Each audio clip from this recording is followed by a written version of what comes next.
kisha një bised me Neredën pikërisht për sa i përket analizave psikologjike edhe në këndvështrimin e saj si psikologe në lidhje me këto tre ngjarje, po do shkëputemi nga këtu për të shkuar pak tek shtëpia e të moshuarve në Tiranë, të moshuar të cilët presin patjetër që të jetë dikush që kujtohet për ta, kështu ndoshta ka ndodhur edhe këtë radhë për të ndryshuar pak një atmosferë, por cilat janë arsyet do t'i diskutojmë pas pak. Këtu është momenti që të shohim pak çfarë kanë thënë të moshuarit, si e kanë gjetur ata këtë vizitë nga persona të cilët merren me barnat, vijnë nga bota e barnatorëve. Shohim pak materialin.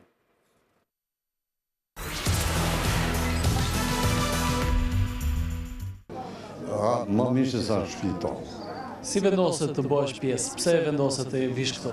Ashtu më erdhën kushtet, nga levet mu, këtu ndjehem shumë mirë. Më mirë se sa në shtëpi. Ma se në shtëpi nuk i plotësosh do të kushte që kemi këtu. Sidomos ne që kemi të vetë mua, nuk arrinim do të plotësonim as dëshirat edhe as hallin që na kishte ka. Bashortët fëmijët i ke? Ja, ne kam. Bashortën kam dhe. Fëmijët janë në sapën e vetë. Unë e lej vetë mu. Qeveria më dha dorë. Erdha këtu.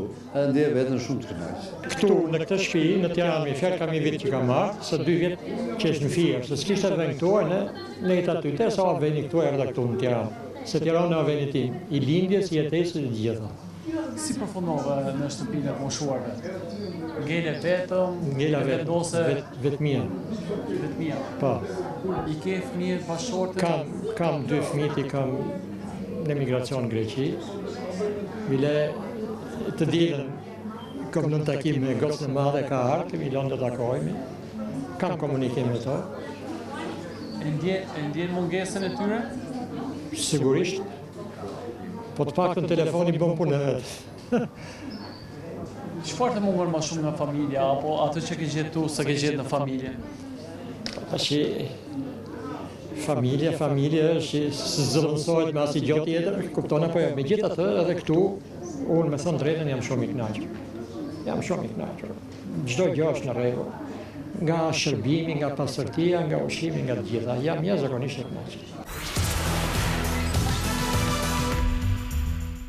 Mirë, nuk e ndryshon familja mbetet familja, tha një prej të moshuarve, megjithatë mundet që aty nga pak që të gjithë mundet që të ndryshojnë pak atmosferën edhe ndjesitë emocionale të moshuarve që jetojnë vetëm.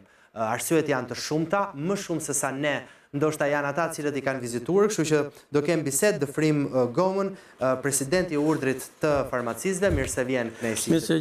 Edhe Lidian Malaj, antar i urdhrit të farmacistëve, mirë se vjen kënaqësi.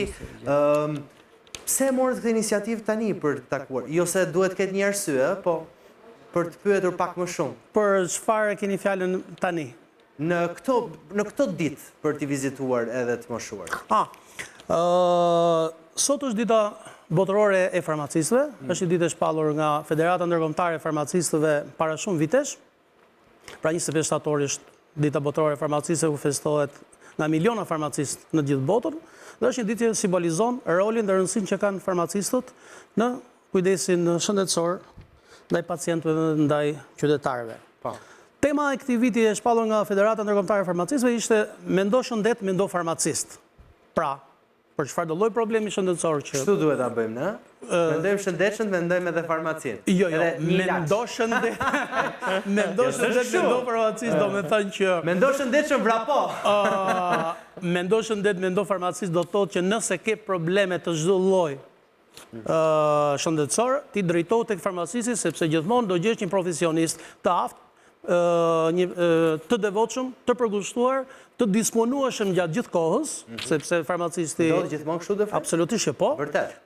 Absolutisht që po, dhe të besuar. Pra, farmacisti do të japë gjithmonë këshillat e duhura në lidhje me problemet shëndetësore që ka pacienti. Farmacia jo gjithmonë është vetëm për të tregtuar barna, për të dhënë barna. Farmacisti nuk është vetëm për të dhënë barna, por farmacisti është për të këshilluar qytetarët, pacientët, rreth çdo lloj problemi që ata kanë lidhje me shëndetin e tyre. Me shëndetin e tyre. Atëherë, ne në lidhje me pyetjen tuaj se pse vendosëm, pra e tham që është dita botërore e farmacistëve dhe ne ja dedikuam këtë vit këtyre personave, pra shtëpisë të moshuarve, sepse edhe prevalencën për probleme shëndetësore e kanë më të lartë se sa dhe pjesa tjetër e popullatës. Ne nuk është po përjashtojmë dhe pjesën tjetër, po këtë herë menduam që t'ja dedikojmë atyre, ndaj dhe shkuam e shtëpia e të moshuarve bashkë me një grup studentësh të fakultetit të mjekësisë. Kishën përgatitur prej kohës disa fletë palosje të cilat përmbanin këshilla për të grupë moshe që po flasin, për problemet të ndryshme që mund të kenë. U munduam që t'i plotësonim disa nevoja që shtëpia e moshuarve kishte. Çfarë kishin nevoja? Specifikisht flasim për problem për çfarë na takon ne. Kishin nevojë, ose më mirë ne u dhuruam disa pajisje mjekësore, aparate tensioni, aparate të matjes së glicemisë, oksimetër, termometra, materiale mjekimi dhe disa barna OTC të cilat mund t'ju nevojiten atyre gjatë kohës që mund të kenë probleme shëndetësore. Defibrillator kishte? Defibrillator në azil... Ndoshta mundet të ndodhë? Nuk e di, atje kishte staf mjekësor, kishte një psikolog, i cili i këshillon, i asiston me problemet që mund kenë gjatë ditës. Ne i premtuam që për çfarëdo lloj nevoje që do kenë, për barna, për pajisje mjekësore, apo materiale mjekimi, ne jemi të gatshëm t'i ndihmojmë, jo vetëm shtëpinë të moshuarve publike që është në Tiranë, po kudo në Shqipëri. Jemi të gatshëm që të sensibilizojmë kolegët tanë dhe t'i ndihmojmë sa herë që ato të kenë nevojë. Mrekulli, Edian, si ishte gjendja e tyre shëndetësore, pa çka se ju i keni bërë një dhuratë simbolike për të hequr një pjesë shpenzime, po flas, kishin probleme me shëndetin, kishin probleme me tensionin, me sheqerin në gjak, me diabetin, janë këto që kryesisht është mosha e tillë. Në fillim doja t'ju falenderoja edhe juve, edhe misionin dhe institucionin që ju përfaqësoni për ftesën që na keni bërë këtu për qenë sot, në mënyrë që mesazhi që ne duam të përhapim në lidhje me profesionin tonë të jetë më kapilar në të gjithë popullatën. Në lidhje me pyetjen tuaj, patjetër që po është një institucion ku janë të moshuarit, që të tërë kanë probleme shëndetësore, disa që vinë si probleme fiziologjike që vinë me moshën, disa dhe për shkak të gjendjeve të rënduara. Për mua ishte një eksperiencë, le themi, jo për herë të parë kuptohet, por një eksperiencë e bukur në këtë ditë të shënuar për ne, sepse kuptova që përtej atyre nevojave që ato mund të kenë për barna apo për pajisje mjekësore që ne i dërguam, vura re unë nga ana ime që ato më tepër kishin nevojë për komunikim, për njerëz që i dëgjojnë, për njerëz që të flasin, që të flasin, me cilën të flasin. U mungojnë njerëz shumë. Besoj që po, në grupin ton kishte edhe farmacist, edhe student të farmacist të viteve të fundit, dhe mua më erdhi mirë kur disa nga farmacistët që na shoqëronin në fakt kishin një ndërlidhje me to, me pacientët, u njohën, siç duket janë dhe farmacistë të zonave aty rrotull, dhe ato u ndjen sigur po i vinin familjar të tyre. Dhe këtë aspekt do doja edhe të përforcoja. Kur themi mendo shëndet, mendo farmacist, që kuptohet është një slogan dhe mund të interpretohet, në fakt ne e mendojmë farmacinë si një institucion shëndetësor ku pacienti shkon më thjesht, më kollaj. Besoj dhe ju vetë. Keni për çdo problem shëndetësor. Krijon një lidhje me farmacistin, të duket pak si mjeku i familjes. Sepse është gjithmonë pa qenë, por krijon një lidhje sepse ti mund të shkosh dhe për një paracetamol në farmaci, nuk do shkosh tek mjeku për paracetamolin, kështu që dhe praktika në fakt tregon, jo vetëm e jona, por dhe praktika botërore tregon që më shumë për pacientin di farmacisti ti, farmacisti besuar apo farmacisti, se sa dhe vetë mjeku, sepse është një institucion ku ti shkon, i thua dhe për problemet të tjera që ke. Dhe ne këtë hall duhet të përforcojmë, që farmacisti duhet të marrë në fakt edhe kompetenca, që për momenti ligji nuk ja lejon, por kompetenca që do e forcojnë më shumë rolin dhe pozitën e tij ligjërisht, në mënyrë të rregullt, le themi dhe do të bëjnë për popullatën një shërbim akoma më Po si shqetësim, çfarë vjen nga bota e farmacistëve, me që sot është dita botërore? ku e ndjeni ju si shqetësim edhe në raport me komunitetin, me pacientin? Çfarë shkojnë ata në farmaci që marrin që po përdoret kaq shumë? Për shembull, që mund ta sjellim si shqetësim edhe të ketë reflektim. Jo, çfarë problemesh ndjen farmacisti që ka komuniteti. Pra se ata janë në kontakt përditshëm. Ti shkon dhe troket dhe i thua farmacistit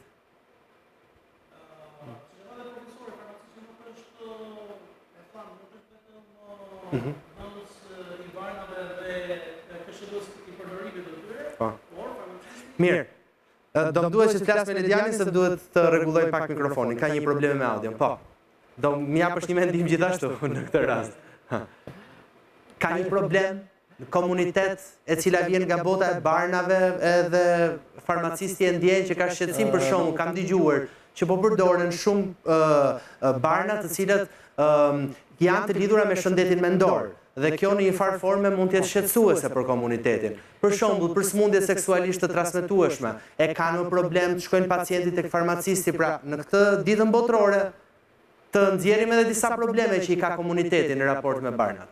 Shumë mirë, më pëlqen pyetja, dhe në fakt është në vazhdën e aktiviteteve që ne kemi bërë edhe në vitet e mëparshme. Është krijuar përshtypja sikur në Shqipëri përdoren shumë barna, të paktën në çfarë ne kemi parë për grupe të caktuara, po i referohen sidomos antibiotikëve, në Shqipëri nuk përdoren më shumë barna se sa përdoren në shtete të tjera. Është pak e amplifikuar, le të themi në popullat. Pra jashtë përdoren më shumë barna. Jo, jemi në mesataren europiane. Jemi në mesataren europiane. Të paktën flas me siguri për përdorimin e antibiotikëve, për cilët edhe jemi marrë antibiotikët fushata. Po, jemi në mesataren europiane. Kështu nuk është e vërtet që në Shqipëri përdoren më shumë barna, përdoren barna, një lloj sikur në vendet e tjera. Shqetësimi i popullatës patjetër është një shqetësim lidhur dhe me nivelin e tyre ekonomik, në lidhje me çmimet e barnave. Janë të larta? Jo, nuk është janë të larta, por që konsumi i tyre ndikon në të ardhurat e tyre në mënyrë të konsiderueshme. E kuptoj.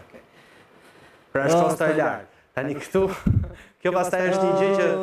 Domethënë, kostoja është ajo që është, për disa barna mund të jetë e lartë. E kuptoj.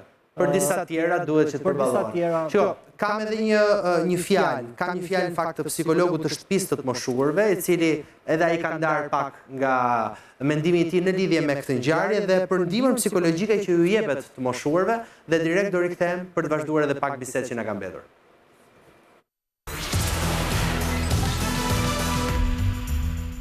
Janë të themi 50 të moshuar që jetojnë brenda një banese dhe sigurisht që në ditë ndryshme mund të ketë problematika të ndryshme të bashkëjetesës në komunitet, por përgjithsisht gjendja paraqitet e mirë. Domethënë ka një lloj harmonie, një lloj të themi marrëdhënie që ata kanë krijuar me njëri tjetrin, kështu që përgjithsisht paraqitet një situatë e mirë. Sa vështirë është për të moshuarit që ta pranojnë këtë realitet dhe të qëndrojnë së bashku këtu? Përjetimi është shumë personal, do me thënë, ka të moshuar që e kanë dashur dhe kanë ardhur me dëshirën e tyre, sepse për ta patjetër ka qenë një shpresë fakti që të kenë një strehin, të kenë kujdes 24 orë, kujdes shëndetësor, kujdes psikologjik, social dhe pra të gjitha shërbimet që ofron institucioni. Pastaj patjetër që mund të ketë edhe raste të ndryshme, të cilët përjetimi nuk është aq pozitiv i ardhjes në institucion, por për këtë patjetër që punojmë që të përshtaten, të ndihen sa më mirë, të ndihen sa më komod, të ndihen pjesë e institucionit.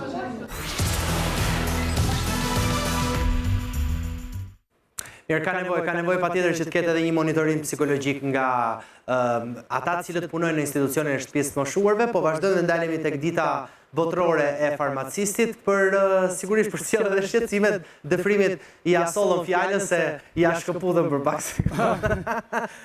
Dëfrim. Tani në vijim të më thuaj pak në vështrimin tënd. Po, është ku ndjen ti problemin në komunitet? Problemet në komunitet janë të shumta. Dhe siç po Këto të shumtat pra ti tregoj. Kur themi të shumta tani nisim tek kjo që ne kishim në fokus sot, pra tek atë ajo moshë që hyn që futen prindërit tanë, gjyshërit tanë, të afërmit tanë, pra mosha që ne konsiderojmë rëndom mosha e tretë. Problemet që ato kanë dihet, problemet që kanë të bëjnë me smundjet kardiovaskulare apo me smundjet e tjera siç thatë ju të shikimit apo të dëgjimit apo dhe probleme të shëndetit mendor. Mos flasim pastaj për probleme që janë të përgjithshme dhe përditshme që prekin edhe shtresat të tjera, moshat e tjera. Jemi në këtë periudhën që njeriu fillon dhe bëhet më selektiv kur vjen puna tek ilaçet. Shkojnë gjithmonë tek barnat, pra i besojnë ende farmacistit shqiptarët apo kanë dalë këto alternativat popullore, po pi një çaj, po shkoj po marr një vaj, po më them kam probleme me tëmthin, bëj këtë kombinim. Domethënë kjo është një pyetje shumë e bukur. Por e pyetje të gjitha të bukura do të bëj unë se dua përgjigjen e atë. Jo, sepse ka për një problem që ne na shqetëson shumë. Po, prandaj dua që më thoni ju se po një problem që na shqetëson si komunitet dhe jo vetëm ne. Çfarë shqetëson? Sepse na shqetëson shumë promovimi që po i bëhet shumë produkteve të cilat janë të pa aprovuara. Më thuaj një produkt që ti e ke parë që po pa licencuar, po të shikosh faqet rrjetet sociale në Instagram apo Facebook e të tjera, do shikosh lloj individi të cilët marrin atributet e doktorit të farmacistit dhe ç'është më e keqja. Pra tani po shkojnë te farmacisti online. Ai nuk është farmacist, ai nuk është mjek, ai nuk është i licencuar, ai nuk është i diplomuar në asnjë drejtë të mjekësisë, por që vazhdimisht propagandon produkte të ndryshme bimore sipas tij, të cilat japin efekte magjike dhe ç'është më e keqja, i bëjnë thirrje pacientëve në këto promovimet që bëjnë, që të ndërpresin mjekimin, pra ndërpritë insulinën, e thot diabetikëve, dhe do përdorësh këtë apo atë produkt sepse do ul nivelin e sheqerit në gjak.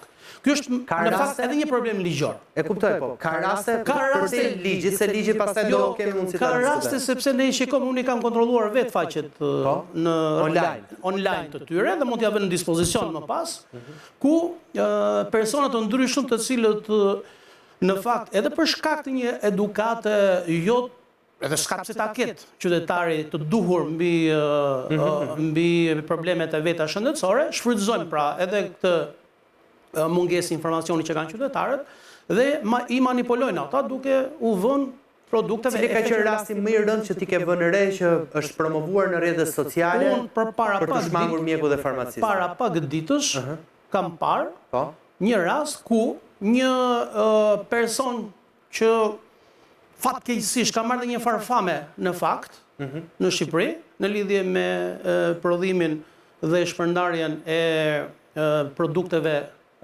bimore, po e them, i bënte thirrje pacientëve diabetik që mos të përdorin insulina, por të përdorin këtë sepse efekti është i njëjtë. Pra për kurimin e diabetit. Po, ky është, unë e thash, është edhe një problem ligjor. Dhe ne kemi bërë kërkesë. Mirë, po nëse nuk qanë bebja, nuk jetë në shtëpi. Natyrisht, po jemi ne që duhet të, kur themi ne të parët që duhet të evidentojmë si problematik dhe pastaj organet e tjera që kanë për detyrë dhe të drejtë që ta ndjekin në si çështjen në kuptimin që e marrin parasysh në hartimin e legjislacioneve që të disiplinohet, nuk kemi kundër. Pra duhet kemi kujdes të mjekës. E qartë, jo mjekësia alternative, por kjo është shëndetësia pastaj. Ne absolutisht nuk kemi kundër mjekësisë alternative, në disa raste sigurisht që përdorimi i disa produkteve me origjinë bimore është i efektshëm, absolutisht po. Por duhet që çdo kush që ka të bëjë me produkte që i konsumon popullata të ketë një kontroll, të jetë i licencuar për atë aktivitet që ka, sepse bëhet fjalë për shëndetin e njerëzve. Dhe aq më tepër që nëse përdoren barnat e sintezës që e themi, pra barnat e zakonshme që ne marrim në farmaci, kur shoqërohen dhe me produkte të tilla, mund të krijohen edhe probleme mbi vendosi, po e themi ose sinergjizëm që i themi në gjuhën shkencore, pra ose antagonizëm. Dua të dalim dhe në një bisedë tjetër me Ledianin që ta përfshim se pastaj do thotë erdhi foli vetëm kryetari. Jo. Më shqetëson pjesa e një farmacisti i cili në kohët e sotme, pra qasja që ka një farmacist, mos të quhet në shoqëri si një shitës me diplom. Më kupton, besoj ma kupton filozofin ku dua ta drejtoj bisedën. Pra, një farmacist i cili studion farmakologji, një nga librat më të vështirë edhe për të studiuar dhe përfundon vetëm të shes në një farmaci në Shqipëri. Dhe kur e pyet çfarë bën një farmacist, ka gjithë atë shkollë dhe atë diplom, po ndërkohë ka një funksion duket shumë i thjeshtë nga qytetari. E ndjen këtë në bisedë me nxënësit për shembull? Jo vetëm e ndjej, po jemi gjithmonë në mënyrë të vazhdueshme në këtë lloj mentaliteti. Unë personalisht jam brezi i dytë i farmacistëve në familjen time dhe do të dëshiroja që të vazhdonte tradita. Kështu që normalisht e dua profesionin tim dhe nuk dua kurrë që të etiketohet si një profesion i një shitësi. Unë jam profesor në departamentin e farmacisë. Prandaj edhe po të pyes për interaktivitetin e bisedës. Pyetja është tamam për mua në fakt. Dhe të garantoj që një student i farmacist deri në momentin që bëhet farmacist bën një nga programet e studimit më të plota në fushën e mjekësisë. Është një program studimi shumë dimensional, mund bëj gjëra edhe më shumë se sa bëjnë vetë mjekët apo profesionet e tjera të shëndetësisë, sepse përtej njohjes së barnave, në fakt specialisti është njohës i barnave, ai bën edhe mënyrën se si përgatiten barnat, prova që bëhen për kontrollin e cilësisë së tyre, njeh shumë mirë barnat bimore, dhe normalisht merr edhe koncepte në lidhje me legjislacionin e farmaceutik dhe atë mjekësor, në lidhje me etikën e komunikimit, pse jo dhe informacione që kanë lidhje me farmakoekonominë e barit, edhe shumë të tjera, se farmacisti në fakt, duke qenë specialist i barit, bën dhe shumë lëndë të kimisë dhe biologjisë e tjerë, me një ngarkesë didaktike shumë të madhe. E ndjen ata për shumë?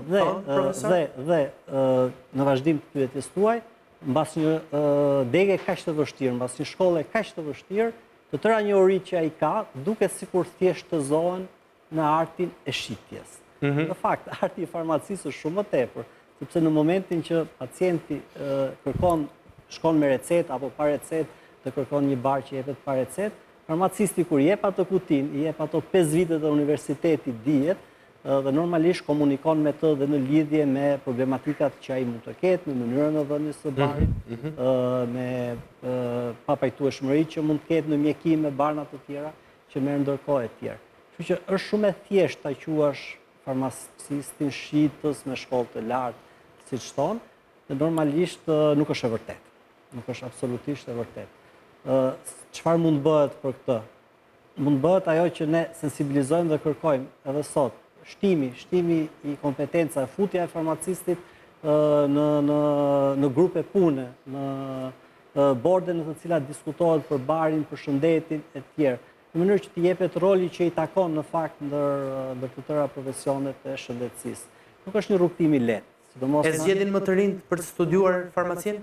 E zgjedhin shumë. Është në Universitetin e Mjekësisë, është një ndër degët më të kërkuar. Pas mjekësisë, patjetër, pas që mjekësinë e duan, po edhe që janë të drejtuar që në fillim që duan mjekësinë. Mi që jemi te ky moment, jam kurioz në këtë dëshirën e madhe që ishte edhe të studentëve të mjekësisë për të shkuar jashtë, sepse ishte tregu i tillë. Në raport me farmacinë, ku e di si ndodh? Njihet diploma e dikujt që studion për farmaci, për të shkuar edhe për të punuar jashtë? Pothuajse jo. Pothuajse jo. Pothuajse në asnjë vend. Është mjek. E kuptoj. Është njëjta situatë. E njëjta situatë. Mjekëve nuk është e njëjta. Nuk i njoh, por mund të konvertohet. Në disa shtete është më kollajt.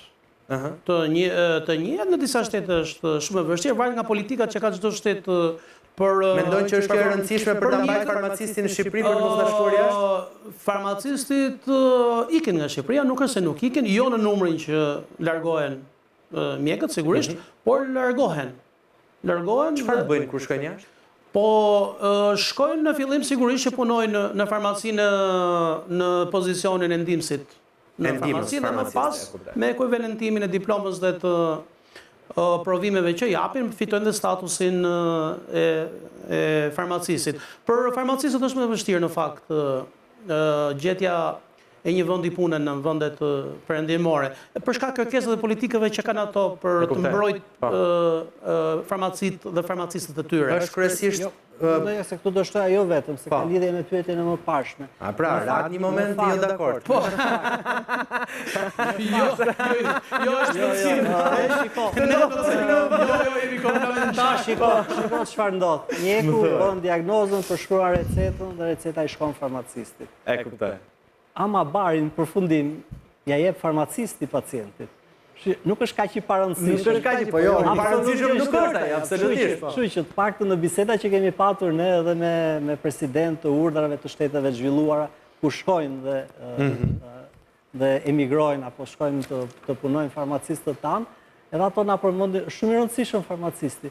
Farmacisti duhet ta njohë edhe më mirë se sa mjeku gjuhën e folur në atë vend. Sepse është personi që mund bëj dëmin për pra kjo është një nga arsyet sepse ka të vështirë farmacistët shqiptarë të integrohet.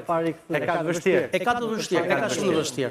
Unë doja të shtoja diçka. Jo, kam një gjë të fundit përpara se të më shtosh, se s'do jetë hera e fundit që do ju ftoj këtu, se pastaj jo, shumë faleminderit. Me kënaqësi do vi. Jo vetëm për ditën ndërkombëtare. Do vini edhe në tema diskutimi sepse roli i farmacistit harrohet edhe në debate mjekësore. Pra, nëse ftohet një mjek për një çështje, pse jo të ftohet dhe një farmacist në këtë çështje? Patjetër, ju falenderojmë dhe do vi me kënaqësi. Si e kemi sot situatën e rrjeteve farmaceutike dhe atij farmacistit i cili ka barnatoren e tij të vogël në një lagje diku?